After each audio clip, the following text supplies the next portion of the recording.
GMM, or I'm sorry, just GM over R, the central body, right? General Motors Corporation, right? So this will look like in your calculator, square root, left parenthesis, 6.67, E minus 11, times what, 5.97, E24, divided by 6.78225, E6. Try that. Type it into your calculator. It's the only fun part of this. Type it into your calculator. Type it in. Type it in.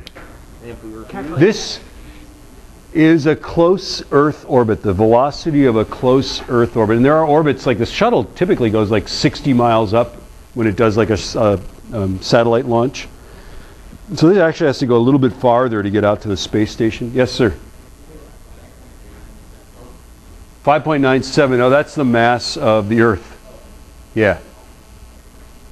And that's inside the front cover of your book. It's also on your little orbit and gravity page. It's on that sheet. What do you get for the velocity? Yeah, it's like 7,663. Is that what it is? Okay, meters per second. And with how many sig figs? We got 2 sig figs, right? So we have to say 7.7 times 10 to the third meters per second. Or 7.7 kilometers per second, if you wanted to say that, right? Is that very fast? Take the answer on your calculator and multiply by 2.237, and that'll convert to miles per hour. How many miles per hour is that? How many? 17,000 miles per hour. Is that fast? Yeah. If you're riding a motorcycle at 60 miles per hour and you run into a bumblebee going the other way, that hurts.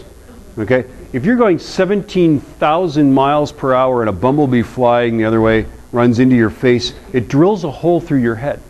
Okay? Small little objects like a astronaut's wrench or something like that, you know. Okay? If that strikes you at 17,000 miles per hour, there's really nothing. Energy shields don't exist except for like science fiction. Okay?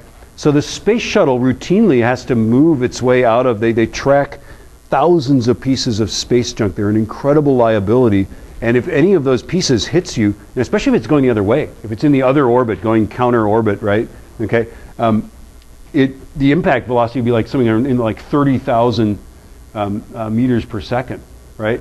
I mean, nothing's going to save you. So back in the 80s, when Ronald Reagan was talking about making these space systems with lasers to shoot down Soviet missiles, right?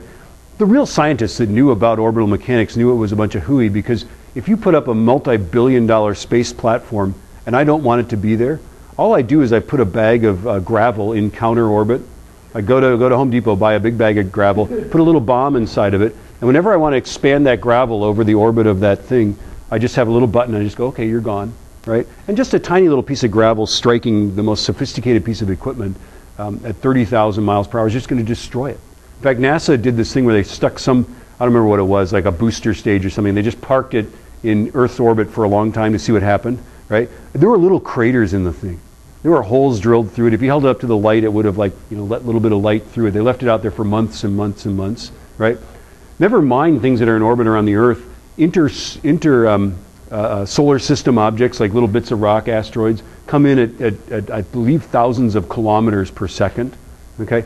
Those things are the things that when they hit the atmosphere are going so fast that they light on fire, right? Your atmosphere protects you from it, but the astronauts are, of course, not protected up there. I mean, there's no sense that we're protecting our shuttle astronauts from asteroids or meteorites or meteors. That's what they are, right? Okay? It's just that we're hoping they don't get hit by them. There's no, like, oh, it's coming, look out, you know? It's like, no. They just come in and we just hope they don't hit you, right? Wait, okay. Mr. Murray, but doesn't your house also technically not protect you as much? Your house? Yes.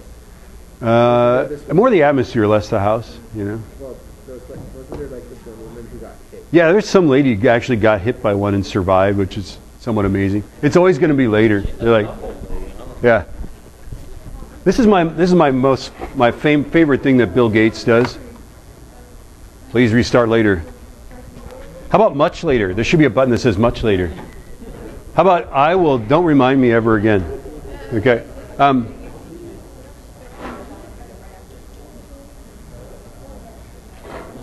And then one final thing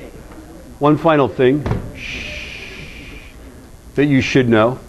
And The Economist is not actually a very radical source of news, but there was an article in The Economist about the last shuttle launch. Okay? The thing you need to know is that the space shuttle was not a very good program. The space shuttle was not good technology. The Russians, I want to call them the Soviets. Okay, I've got the globe here, right? The Russians launched things with conventional rockets for, depending on whether you believe NASA or you believe independent critics of NASA. Okay, they launched things. NASA, if you lose NASA's figures, the Russian rockets do the same thing the shuttle does. Okay, for 1/4 the price. Every launch, they're like $400 million. We're about 4 times that much. Okay, so the space shuttle program basically siphoned so much money from NASA. If we could have had that money back, we could have done amazing things. Okay, which is sort of a sad thing, right? And that's just because it just wasn't well designed. It was not good technology. If you, by the way, the other figure is about 10 times as much, so you could cry about that one, right? Imagine having that money, because there's all these amazing programs that are just scratching, you know, for $1 million here, $1 million there, right? Okay, the final example I want to do, and this is going to be an example. This was easy algebra. This is the simplest thing to solve for. Okay, this is about the hardest thing, is the radius of a geosynchronous orbit, or geostationary orbit. Yes, indeed.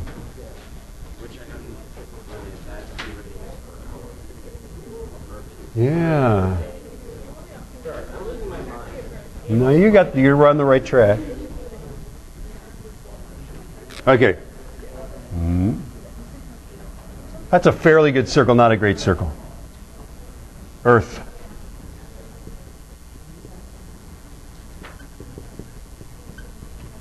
Okay. So last example, then I'll have you guys try this. What is a geostationary satellite? Yes, sir.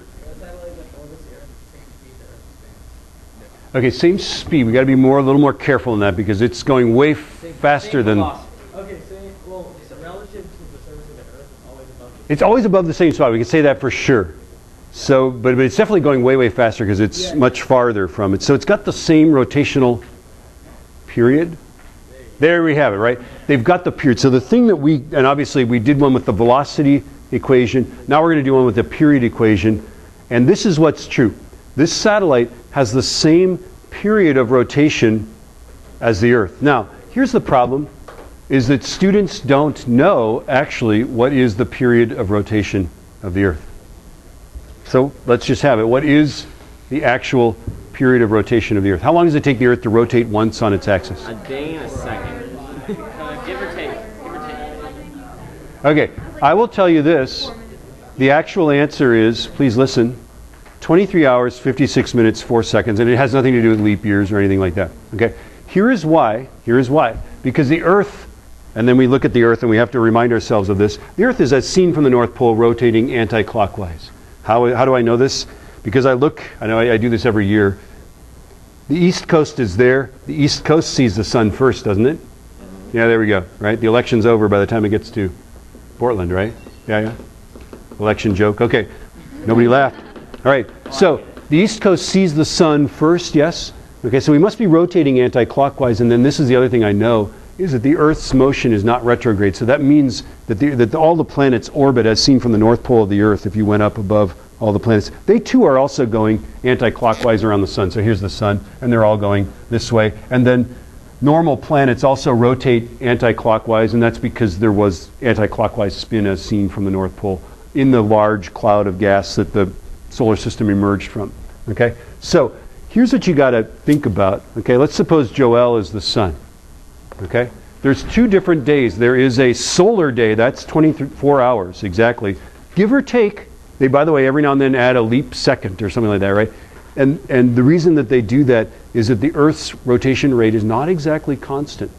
Like an ice skater that puts their arms out or pulls their arms in while they're spinning, right? If the mass of the Earth is closer to the middle of the Earth, it speeds up, and when it's farther away, it slows down. What do you suppose moves around on the Earth that has sufficient mass? The water, yeah. Like if there's clouds up high in the atmosphere, the Earth actually slows down, right? And if most of the water's in the oceans, it speeds up a little bit, right? Can we not talk? I want to